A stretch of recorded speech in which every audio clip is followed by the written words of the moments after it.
Twinkle tell stories में खुशामदीद। प्यारे बच्चों, आज मैं आपके लिए कहानी लाई हूँ एक नन्ही चूंटी और एक चालाक कबूतर की।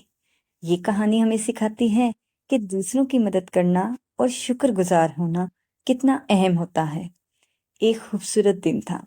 एक नन्ही चूंटी पानी के किनारे चल रही थी कि अचानक ही उसका पाँव फिसला और वो पानी में गिर गई। चूंटी को तैरना तो नहीं आता था, इसलिए वो घबरा गई। पास ही एक दरख्त पर एक कबूतर बैठा था।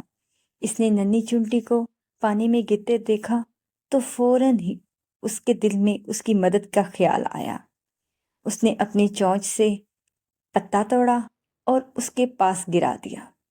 चूंटी ने पत्ता देखा तो पत्ते के ऊपर चढ़ गई और अपनी जान बचाने के लिए कबूतर की बहुत ही शुक्रगुजार हुई। कुछ दिन बाद एक शिकारी जंगल में आया।